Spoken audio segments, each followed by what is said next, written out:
all started back in March of 1986, Hagler versus Mugabe. And since then, let's be honest, we've been the longest, most trusted, undisputed network leader in the sport of boxing. And our collection of talent, unquestionably the strongest, most experienced, best voices in the sport. We've got 5 international boxing Hall of Famers, from Al Bernstein, Steve Farhood, Jim Gray, Barry Tompkins, to the classy Jimmy Lennon Jr., as well as a couple of former champions we've added to the mix, Raul Marquez, Abner Mares, and then you add the best play-by-play voice in the sport in Mauro Ranallo, myself out in front. There is no network that compares to our collection of talent. And we are led by the best executive producer in sports television in David Dinkins Jr. He's been at the helm since 1986, along with director extraordinaire, I call him, Bob Dunphy. And we surround the sport with, at Showtime, with some of the best programming that boxing fans really crave, from the Emmy award-winning series All Access to compelling podcasts. We've got the Morning Combat, the Showtime Boxing Podcast, and now the newly added Last Stand with yours truly. 2021, Showtime had an unprecedented year. We had 25 live boxing events, 80 total fights, 13 world title fights, including 3 unification fights. 2 of those were for the undisputed title. And instead of really just sitting on our laurels, patting ourselves on the back, 2022 will be another exceptional year, bringing you the biggest fights with some of the biggest names in the sport. Errol Spence Jr., Gervonta Davis, Jeremel Charlo, to David Benavidez, Stephen Fulton Jr., and Jerome Boots, and it's just some of the names you'll see on the network this year. So, you know what? Let me introduce the man who I have a tremendous amount of respect for, because not only his intellect, but his undeniable passion for the sport, and how he continues to challenge us and this network to evolve while making sure he delivers some of the best marquee matchups that boxing fans crave, while always being accessible to you, the fighting media. It's no secret why I call him, he's boxing's best friend. He is the president of sports and event programming for Showtime Networks, Stephen Espinosa. Thank you very much, Brian. My man. Appreciate the intro. I'm excited to be here. Yeah. Talk to us about what's this year and what we've got coming up. Well, I feel like maybe we should be live on CBS with this, because this is sort of Selection Sunday for us. These are our bracketology. These are, we're behind closed doors in the room with little slips of paper, venues, dates, fighter rankings. It's our own miniature version of the NCAA selection, except for us, we're trying to present the sport, to organize the sport, and give viewers a sense of sort of organization and a sense of logic, and something to look forward to from now through, as we'll soon see, through July. In a sport that is so competitive, how big of a task is it to continue to deliver what we like to say, a meaningful, high-stake fights that boxing fans want? Well, look, the sport is constantly evolving, constantly changing, and whether it's new talent or an upset, nothing ever stays the same. So the reality, we've got to be the same way and take the same approach. We had a great year last year. We can't sit on our laurels, because again, we are on a constant mission to serve the boxing public, to our viewers, do the best quality programming, the best fights that we possibly can, and to be cutting edge on the production. So look, that requires constant vigilance. And there are a number of networks who say, okay, we have a schedule, but we do it a little bit different. We always lay out a number of fights, and here, we're gonna do this today. Talk to me about how hard is that to put something like this together? Look, it is challenging. It is difficult. It's like herding cats. I've used that analogy before. But the reality, it's completely worth it. I understand why, not many other networks, and I don't think anyone does it the way we do. It is time consuming. It is sometimes tedious. But the reality is, it's necessary. There is no other sport that just rolls out sort of 1 week at a time. If you imagine the NBA, the NFL, Major League Baseball saying, here's our schedule for June or July. No, let's roll it out and give people something to look forward to. Television programming is scripted. No network says, okay, we're going to give you a couple shows that we're going to premiere in September, and then we'll let you know about October and November. Now, look, sometimes that's the way the sport has to work. Yeah. But where possible, we want to do the extra work, go the extra mile, and provide something for fans to look forward to and for people to talk about. Well, I know, listen, this is what you guys want to know. You want to know about the schedule. So let's take a deep dive through this schedule. Folks, we've got really 9 events across 5 months featuring 21 undefeated fighters. And we're talking about 2 world championship unification bouts. Listen, one of those is for 3 of the belts. The other is for all 4 of those belts. In fact, in total, I'm talking about 7 world championship matches, 13 belts at stake. All of the top 6 154-pound fighters, you're going to see in action over the next 7 weeks. So, Stephen, here, as we get right into this, let's start with March 26th. Showtime Championship Boxing coming to Minneapolis. It's the U.S. debut of Tim Tszyu, his father, Costa Tszyu. And Costa Tszyu has had so many memorable fights on Showtime Championship Boxing. Talk to me about that. Look, it's an exciting card. I mean, we've been watching Tim Tszyu for quite a while. We were witness to his father's, a lot of his father's achievements on Showtime. A lot of his most significant fights were on Showtime. So we had an eye on him, not just because of his talent, but because of the history. And I think this is a really interesting card on March 26th. You've got the U.S. debut of Tim Tszyu. And again, if we look through the card, stepping back for a moment, I think we're trying to do 2 things. Mm-hmm. Number one, evenly matched fights between top fighters. It's not just a name against somebody you've never heard of. Evenly matched fights, 50-50 fights, as much as possible. And secondly, quality top to bottom on the card. So March 26th, Tim Tszyu, up and comer, talked about, very promising. Terrell Gausha is, he's got the credentials, he's got the experience. I don't know who wins that fight. Mm-hmm. It is a 50-50 fight at the top level. Michel Rivera, one of the most exciting young fighters in the sport, taking on Joseph Adorno. And what boxing fans love, among other things, is discovering the next guy, like the next guy. So, with some of our opening fights, that's exactly what we've tried to do.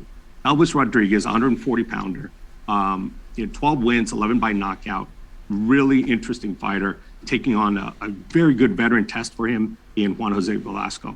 So that, to me, is, sort of epitome of the card. Evenly matched, intriguing fights, meaningful fights, top to bottom. And for people who see Michel Rivera, they know that he likes to call himself the new Muhammad Ali. He's got the look. He looks like a young Cassius Clay, Very much so. In the look, but an exciting fighter. The next following week, we go to April 9th. We go to the fight capital of the world, Las Vegas. And I'd like to call this one an intriguing crossroads fight. Because at 154 pounds, you've got Erickson Lubin, the Hammer, taking on the tall Sebastian Fundora. It is a title eliminator for the WBC. And for those who would say, what does that mean? Well, the winner basically goes to the front of the line for that WBC belt, which Jeremel Charlo has. That's going to be a really, really good fight between the two. And one of the advantages of rolling out a schedule like this is you can see through the 154-pound division. When you've got in the consensus rankings all top 6 in that division: Charlo, Castano, Lubin, Tszyu, Fundora, Harrison, 1 through 6, all in order. So now you can literally week by week compare one against the other and say, okay, who's going to be the future of this division? Lubin and Fundora, another one, 2 top guys, top 6 in the division, great style matchup. Fundora's a tough style matchup for anyone. Tony Harrison and Sergio Garcia is another intriguing, fight. And, another guy who's making a Showtime debut, a young prospect out of Mexico, Kevin Salgado, 14-0, 9 KOs. He's just 24 years old. So a little bit of everything from the emerging prospect all the way through the championship level in that card. And I love that Tony Harrison's on that card as well, because again, former champion there at 154 pounds. And then with the following week, April 26th, we get really one of the most significant fights of the year. It is a unified matchup between the unified champion, Errol Spence Jr., taking on the WBA champion in your Dennis Ugas. It is also the return of Errol Spence Jr. to Showtime. Listen, this is where he started his career and had some of his most significant fights, and they're doing it AT&T Stadium, home of the Dallas Cowboys. Well, you and I are both Cowboy fans. I know Absolutely. that's so. It'll be a special night. Errol has done really well at Cowboy Stadium and built a home there. We'll be announcing the pay-per-view undercard probably in the next week. Still some things to be firmed up, some signatures there. But look, it's as good a fight as you can get in the welterweight division. Your Denis Ugas has come on strong. From his career path, it's tough not to root for him, given what he's overcome. That breakthrough win, dominant win over Pacquiao. And then you've got Errol Spence, pound for pound, right up there. For my money, he's the best welterweight in the world right now. But that's a tough matchup for him in Ugas. Yeah, just the 16th unification fight in the Glamour division that again, April 16th there in Arlington, Texas. Okay, so then we move to May. And so we get to May 14th, Showtime Championship Boxing, and then we're going to go to Los Angeles. And we finally get the rematch of Jeremel Charlo and Brian Castano. And this is for the undisputed title there at 154 pounds. Listen, we know that first fight was an all-action fight. This one is going to be exciting. And then even on that co-main of there, you get Jerome Boots Ennis on that card. That's going to be fun in Los Angeles. That's going to be a phenomenal card. It really is, and we're thrilled that we're able to keep this on Showtime. I think this is going to be the biggest non-pay-per-view card of the year. Certainly the most meaningful. It's an undisputed fight, along with a really, really interesting and meaningful welterweight eliminator as the co-feature. A third fight's going to be added. I think tickets for that fight are going to be hard to come by for sure. Yeah, you're right about that. And then Boots Ennis is fighting Castillo Clayton, who we saw back in the days when we were there in Connecticut, and he got a draw in that fight. And there are a number of people who believe he won that fight, and Clayton's still unbeaten. That's going to be a really good step up. Big, strong young fighter. He is got really good amateur credentials. This is a good test for Ennis. People have been saying, look, it looks too easy when Boots is in the ring. Yeah. So we've been stepping up his competition. He's been meeting the challenge, and he's got a big challenge in Clayton. That's fantastic. Okay, so then the following week, May 21st, Showtime Championship Boxing comes at you from Arizona, basically the home state and hometown of David Benavidez. And David Benavidez is taking on David Lemieux. This is a really good fight there at 168. That's right. I mean, look, obviously, David's angling for one of the big fights, a super fight in the division. This is the next best thing. Two of the biggest punchers in that division. That's one where, I think the ref, can just take a coffee break for that fight. What those guys are going to do. There's not going to be a lot of movement. There's not going to be a lot of dancing. They're going to slug it out in the middle of the ring. And there on the undercard, again, we're highlighting another young prospect, Yoel Gomez, a Cuban 154-pounder, 5-0, 5 KOs, and highlight reel knockouts as part of that, taking on the veteran Jorge Cota. And that will be an all-action card. That's the goal there. And the interesting thing, I think, with Benavidez and Lemieux, especially with all the chatter that's going on surrounding Caleb Plant and Andre Durrell, it looks like that fight is basically going to be made, and maybe the winners of Durrell Plant, it seems, will finally be facing Benavidez Lemieux. Yeah, that's definitely one of the possibilities. I mean, look, as soon as we announce this one, we're on to August, September, October, November. Yeah. So, the reality is, we want to stay well ahead of the schedule and be able to start looking even further beyond July. That's fantastic. Okay, so then the following week on May 28th, Showtime pay-per-view. And I love this because we finally get to go to New York, Barclays Center, Brooklyn, New York, and it is the return of Gervonta Tank Davis, and he's taking on Rolly Romero. And look, this was a fight that was supposed to happen in the past, but these guys are going to finally get it on. By the way, this is going to be the first fight back at Barclays Center since March of 2020. It's been a long time since the Barclays Center has had some boxing. And not only you got Tank in New York, but this is the place where he won his first world title. Remember that Jose Pedraza fight that right. That was certainly a memorable fight. He was on the undercard there on a really great card. I think it was a Charlo headline fight, which, you know, in retrospect, you look back and you had Charlo and Tank on the same card at Barclays Center, phenomenal card. And, you know, coming back and headlining, we're thrilled to be back at Barclays Center. They're one of the strongest supporters of Showtime boxing over the last 5-6 years. And I couldn't think of a better place for a fight like that. So then the following week, we get to June. It's Showtime Championship Boxing coming right back at you, and right back to Minneapolis, the Armory. And we get Stephen Fulton Jr., the unified champion, and he's taking on Danny Roman. You know, Danny Roman has been begging for a big-time fight. He's the former unified champ. He's done nothing but win since he suffered that one loss. And now all of a sudden, he gets in with the current unified champ, Stephen Fulton Jr. Right, and here we go again. Evenly matched fights between top-tier fighters. And it doesn't get better. You know, that's one of, if you had to pick 2 or 3 favorites on this, at least for me personally, it's tough because there's so many good fights. But when you look at certain ones, you're like, there's just no way that this isn't an exciting fight. And this is one of those. With the style matchup between Fulton and Roman, the skill level of those two guys, 2 belts on the line, there's no way that that's not a fight of the year candidate.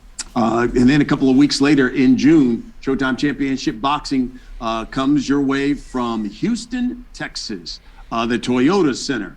And on Juneteenth, by the way, which is something that Jeremel Charlo started doing just last year, said he wanted to continue to do that, make it an annual thing to fight on Juneteenth, which is obviously very big there in Texas. He has his fight, Masij Sulecki. So talk to me about this fight, Charlo defending his title at 160. Yeah, you know, the reality is, you know, there's been a lot of discussion. I'm sure there'll be some questions when we get to the media portion of this about, you know, Charlo's journey to this fight, and happy to discuss those. But the reality is, you know, when a super fight like a Canelo versus Charlo fight falls apart, you just have to regroup, move to the next best thing, whether it's, you know, it's going to be Munguia or in this case, Sulecki. Sulecki is a proven contender, a veteran, only 2 losses to 2 of the best guys in the division, you know, in Danny Jacobs and Billy Joe Saunders. So, you know, this is, I know everybody wanted Canelo Charlo, and, you know, I still want that too. I know Jeremel more than anybody wants that fight, but this is a really good alternative here, you know, and a quality test there in Houston. But before we move on, let me ask you about Munguia, because it seemed as if then Charlo Munguia was going to happen. Do you think Munguia and his team wanted that fight? I have no doubt that Munguia wants a fight. You know, first of all, I would never question the heart of a fighter, and certainly someone as accomplished as Munguia. But Munguia had a deal. He reached agreement. He had accepted the terms of the fight. So I have no doubt, you know, he negotiated out, accepted it, said, okay, I'm willing to participate in this fight in these terms. So for us, his part was done. He accepted the fight. You know, things broke down over networks and, you know, and Munguia's promoters request that we bring in another platform to collaborate with. And we can get into some of the details on that, but, you know, the reality, it just didn't make sense. We tried to make some concessions, you know, alternating, you know, we get the fight and, you know, Munguia's network can get the rematch. Ultimately, you know, that never got anywhere. And, you know, we weren't able to reach agreement. So we've got to move on and get Jeremel the best available fight after that. And, you know, I think sometimes that's sad that sometimes in this sport, the promoters, when they get involved, you know, things go left. So we go to July, and we're in the heart of the summer, and we're in a great fighting city of San Antonio, Texas. And Mark Mexia, who we saw dethrone Gary Russell Jr. and take that featherweight title, the WBC featherweight title, gets his first title defense against the unbeaten Ray Vargas. You know, another one, I'd hate to keep going back to the well, but evenly matched fights among top-tier fighters. Mexia, brand new titleist, Ray Vargas, established veteran. I don't know how that fight's going to go. It's a 50-50 fight, and, you know, that's what we set out to do, and I think we, without patting ourselves on the back too much, I think we achieved that. You know, top fighters fighting top fighters. Yeah, this is fantastic. I mean, you look at this here, and we've laid out here over the next basically, you know, few months here, a number of high stakes, meaningful fights. I know there are people have umpteen questions for you. So let's get to it. All you've got to do, folks, if you take a look at our schedule, is hit the raise your hand icon there on the Zoom. And Chris de Blasio, who's our Senior Vice President of Sports Communications here at Showtime, he will acknowledge you, and then you can ask your question to Steven. So with that, as we take a look at the fight schedule, Chris, I know there are members of the press who have some questions for Steven. Let's get right to them. Yeah, thank you, Brian. Let's start with Keith Idek from Boxing Scene. Keith, you should be able to unmute and go ahead. If not, Corey, I'll need that functionality. Got it. Hey, Brian, Steven, how you guys doing? Fantastic. Hey, Keith. Steven, can you speak to, I know the Butayev fight is, Evan Stanionis is a fight that people are really looking forward to, and it's going to headline a show on the network leading into the pay-per-view. Can you speak to the importance of putting that type of fight in a lead-in situation to a pay-per-view? Yeah, it's interesting. I think normally what people are used to seeing in a situation like this is, prelim fights are streamed, or sometimes there's a special. It doesn't do this card, this undercard justice to call it a prelim stream or prelim fights. I mean, you've got, we're opening the show on the televised portion of that championship boxing with Brandon Lee and Zach Ochoa. Brandon's been getting a lot of heat, 24-0, 22 knockouts, has looked phenomenal. Yeah. Zach Ochoa, a good young fighter as well. And Butayev Stanionis, in that fight to position themselves for ultimately, hopefully a title shot. So that will be its own standalone show leading into the pay-per-view. And that will be on Showtime. It's something that we haven't done, but again, trying to deliver a huge night of boxing top to bottom. And, with these two fights, we just had an embarrassment of riches. So the reality is, let's put them on a platform, on the Showtime platform, where they belong, give them the spotlight it deserves. And Steven, I just wanted to clarify, there will still be 4 pay-per-view fights altogether, right? Correct. And those undercard fights will be announced probably next week. Thanks, guys. Next question. Okay, we'll take our next question from Kirk Jackson. Kirk, go ahead. Thank you for your time. You guys showed the return of Errol Spence to Showtime. Is there any potential for another longtime staple with Deontay Wilder returning to Showtime? Certainly hope so. I know Deontay was disappointed in that last, the outcome of the last fight. I think he's got nothing to be disappointed about at all. He fought a tremendous fight. I mean, one of the most exciting fights of the year, and a lot of heart displayed by both fighters. So I'm looking forward to having him back. Whenever he's ready to come back, I think he's still got a lot of mileage. I think there are still some mega fights out there for him. So, for my money, Deontay can't come back soon enough. He's fought 12 or 13 times on the network. We'd love to have him back. So, whenever he's ready, I'd love to engage in that conversation. And I had another question. I really love the balanced matchups that you guys have. And being that there are 4 pay-per-view fights, have there been any discussions as far as providing incentives for potentially new Showtime consumers, such as maybe a markdown for initial membership price upon pay-per-view purchase, or even maybe a rewards program for existing members? Maybe they receive a pay-per-view credit or any kind of merchandise from that respective pay-per-view event, as an incentive? Yeah, I think those are all good ideas, and we've experimented with some of those overall. In the past, getting a free month of Showtime for if you're not already a subscriber, and other ways to provide value. And for us, I think one of the ways we're providing value there is over delivering on the card. Not just the 4 fights on the pay-per-view, but 2 other really intriguing fights. So the reality is Butayev Stanionis and Lee Ochoa would have been its own standalone Saturday night fight. So, here, if you want to look at it this way, it's a pay-per-view purchase. You're getting 6 fights, including 2 of which were probably worthy of being on a championship show by themselves. Thank you. I greatly appreciate your time. Thank you for the question. All right, let's go to Tony Page, New York Daily News. Tony, nice to see you here. How you guys doing? Good, Tony. Hey, Tony. Just one question for you, Steven. You have so many fighters, so many good fights. How hard is it making all these fights? It seems like you might not have enough dates. I mean, you could do a fight every weekend, it seems like. How hard is it to put it together? Yeah, look, I wish I had an unlimited checkbook. We all do. I'm not sure, I'm not sure how all of us feel about traveling every single weekend, but we certainly could schedule it that way if we wanted to. But again, we try to strike the balance. We're looking for the cream of the crop, both in terms of the highest level and even at the showbox level. So there's a lot out there, and certainly our eyes are bigger than our stomachs, so to speak, on this. There's a lot of fights that we wish we could make, but I think when we look at the amount of cards that we were doing, 25 live boxing telecasts last year, 18 of which, I believe 18 or 19 of which were championship level fights. There's no one really delivering that level of fights so frequently.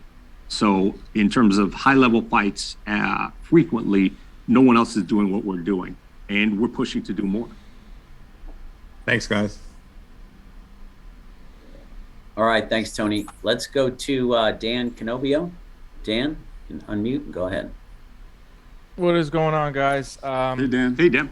I got a question for you, Steven. The New Yorker in me is very happy to see Tank Rolly come back to the Barclays. Will there be more fights at the Barclays Center? It's been a staple over the years, and it's kind of dissipated since COVID. But that's the first question. And number two is, I noticed that Caleb Plant was missing from the schedule. There's rumors of him fighting Anthony Durrell. What's the latest with Caleb Plant? And will we see more fights at the Barclays Center? Thanks, guys. Yeah, we're thrilled to be back at Barclays. As many of you know, there was a change of ownership in the Nets and in the Barclays Center, just pre-pandemic. So between the pandemic and change of ownership and a bunch of things going on with New York venues and the requirements to get in, it just wasn't the right time. On top of that, and this is an issue across the sport, we're still dealing with the sort of repercussions of the pandemic shutdown.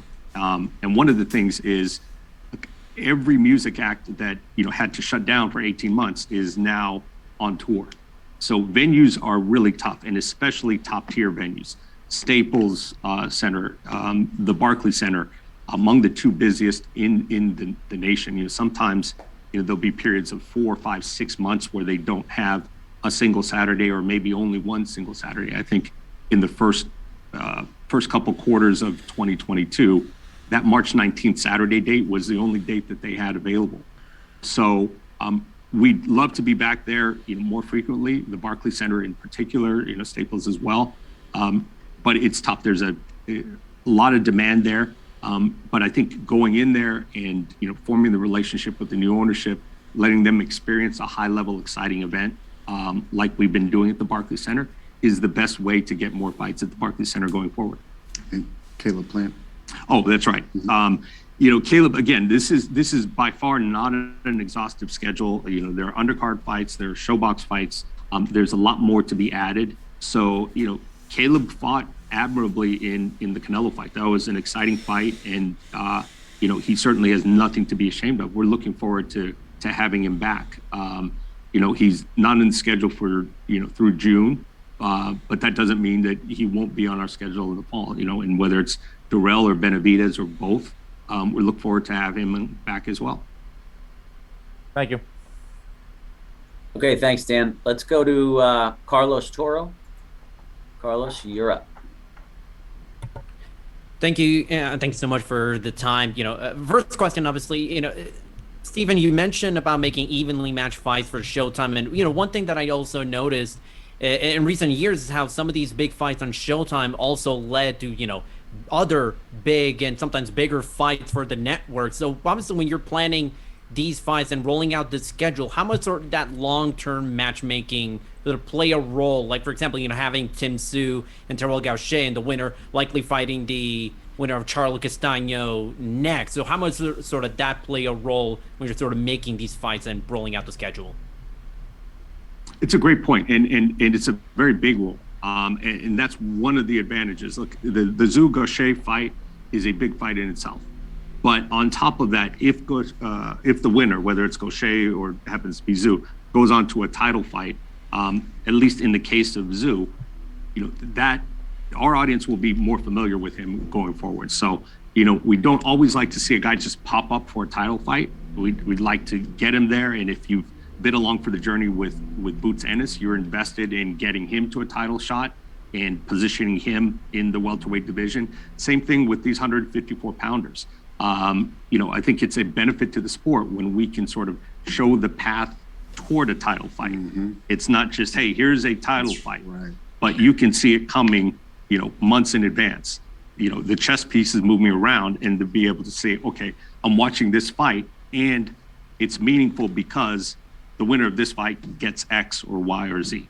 And I think that's probably when you look at that 154-pound division, as you pointed out, we have the top 6 guys here. It'd be meaningful to see those guys, whoever wins. I mean, Charlo Lubin again would be unbelievable. Charlo Harrison again would be unbelievable. Mm-hmm. But let's see those guys battle it out and see who's the best of those guys, and then fight the champion. And it's something that that historically boxing has been criticized for, and I think unfairly so, at least currently. What we're seeing, I think, is more and more losing in boxing doesn't carry the stigma that it once did. Absolutely. So when we look at the super bantamweight division, whether it's Stephen Fulton or Danny Roman or Angelo Leo or Rais Alim, it really doesn't matter who wins or loses those fights. The reality, Fulton versus Danny Roman is a good fight because we've seen both of them on, they've been entertaining before. And so we will continue round robining guys like that. And that's another advantage of putting out a schedule like this, is becoming familiar and looking at the possibilities going forward. That's good, sir. Next question. And one other question, I had, obviously, you mentioned that having that Showtime championship boxing card leading into the Spence Ugas pay-per-view sort of first-time thing. Are you looking at that as a one-time thing, or is maybe looking at that as an experiment that you might consider doing for future pay-per-view events? Look, I think it's experimenting. Look, we know not everybody out there is looking forward to maybe 4 or 5 hours of boxing. Certainly our hardcore fans, I think, will appreciate it. So it's an experiment, and in this case, it's really a function of an embarrassment of riches and having so many good cards and so many good fights to do that even the pay-per-view undercard wasn't enough to contain all the fights that we had to get done. So I think as long as we can deliver that level of quality, why not double down and make this one of the biggest boxing nights of the year? In this case, 2 really intriguing TV Showtime fights along with a pay-per-view card. That's a fight party. That's a great fight party right there. Thank you so much. All right, thank you, Carlos. Let's go to Melissa Smith with Fight Girl. Melissa? Hi, how are you? Thank you so much for taking my question. What I'd like to ask you, Stephen, is to please speak to Showtime's commitment to women's boxing and which scheduled fight cards will feature female bouts. Yeah, thanks for the question, Melissa. Showtime has a long history in the sport, in combat sports among women, generally, whether it's on the MMA side, going all the way back to Gina Carano and Chris Cyborg and Ronda Rousey, and on the boxing side, going all the way back to Layla Ali and Christy Martin. And more recently, we've had Katie Taylor on, we've had Amanda Serrano on, we've had Clarissa Shields, we've had sort of the best of the best. Obviously, this card does not currently include any female fighters. I think there's been a run, and I think rightly so, and I think it's a good thing. There have been other platforms who have really made a run at signing some of those fighters. Obviously, Amanda's fighting in a big fight on another platform coming up. But we are actively looking to populate, with some young fighters. I don't want to, throw any names out while we're working on them, but it is a priority. It is something that has been a priority in the past, and we want to continue the tradition here at Showtime of contributing to and building women's combat sports. I appreciate that. And just as a follow-up, will you look to use Showtime After Dark as a platform for featuring some of those newer newly signed fighters in the way that you were able to use that platform to show Claressa Shields fights? Yeah, I think there's a lot of different platforms, from Showbox to streaming to pay-per-view undercards to Showtime. Look, the reality is there's as much talent in women's boxing today as there has been, at any time since it became commonplace in the U.S. And it's only continuing to grow. So I know that we will be, adding some female fighters to this, and I think we're actively looking for the next generation of star female fighters. Thank you very much. Okay, thanks, Melissa. We got time for just two more. Let's go to Marquise Johns, New York fights. Marquise? Thanks, Chris. Good morning, Stephen, Brian. How you guys doing? Great, Marquise. It's good to hear, guys. Hey, just two quick questions. First things first. Saw the schedule, guys. Had to ask because no one else asked so far before me. Where's Jake Paul? Is he working on something over the summer? And secondly, I saw the boxing card. You mentioned earlier, Stephen, at the Showbox and future cards for that as well. Are there any additional documentaries coming down the pike, i.e., like Pariah or the Four Kings? Two good questions. Jake had a really, really busy 2021. 3 big events, 2 of them with us, and is taking a little bit of time to sort of recuperate and tend to his many other businesses. But we are in discussions with him on continuing. He's looking for, obviously, a noise-making big fight, and I would expect to see him back, this summer at some point, hopefully with us, and hopefully in a really intriguing matchup as well. As for documentaries, we're on the verge of making an announcement of another boxing documentary, a very well-known fighter, not quite of the generation of the Four Kings, something a little bit more recent, but someone who I think has a really interesting story, who hasn't spoken about it before.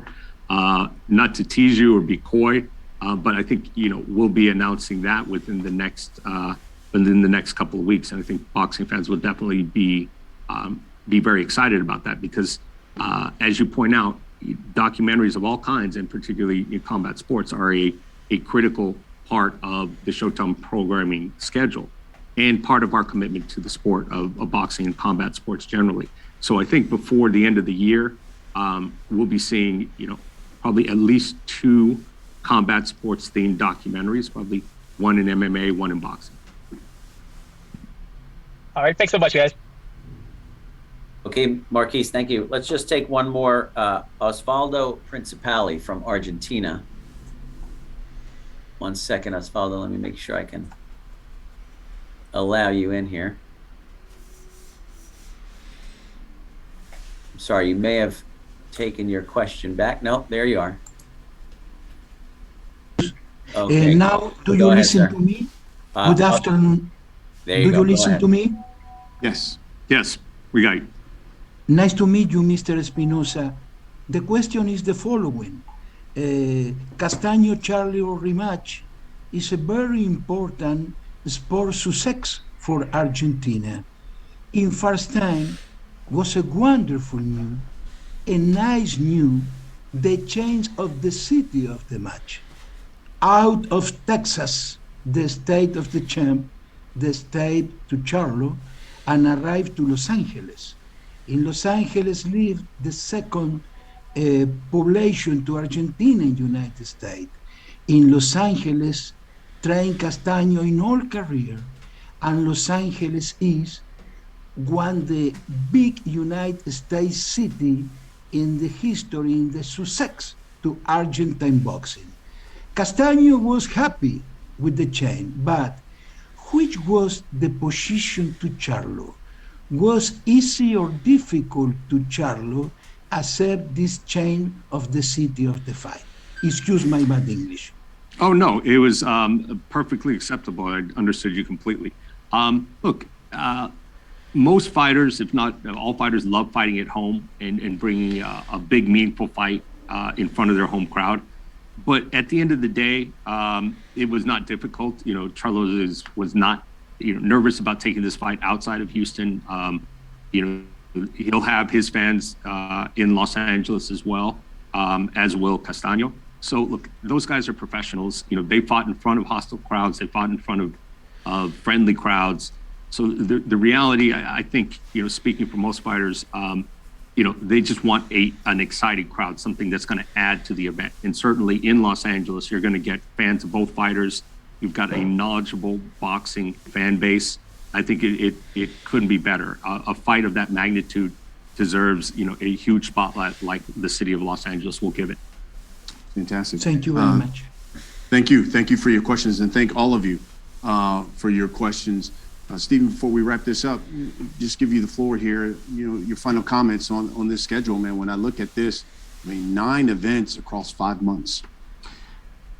Yeah, you know, and that's my response is like, take a deep breath. It's sort of like, okay, you know, we were making tweaks to this as recently as about 11 p.m. Last night, rewriting the press release this morning. So it is an endeavor, and now, you know, the reality is, you know, we'll execute on these fights, but we get to work immediately on fleshing out from July forward, because among everything else, you know, our commitment here is to deliver, you know, the best possible fights to our subscribers, you know, and that is something we've been doing for 36 years, as you pointed out in your open. And, you know, we're here, we've been here, we're not going anywhere. We've got a proven business model. We know the sport, we present it better than anyone else. And we've got the passion and belief and the experience of the sport that this sport deserves. Folks, all you need to know, again, 9 events across 5 months, and you're going to see 7 world championship matches. 13 belts are going to be at stake. You're going to see all top 6 of the 154-pound fighters in the world in action across the next 7 weeks. It is going to be one heck of a schedule. In all, 21 undefeated fighters, 2 world championship unification bouts. One of those unification bouts are going to be for 3 of the belts in the welterweight division. The other, all 4 of the belts, undisputed there at 154. And we're going to kick it off next weekend, March 26th in Minneapolis. It's going to be a fun ride. We cannot wait to see you at the fights. For Stephen Espinoza, I'm Brian Custer. Thank you for watching.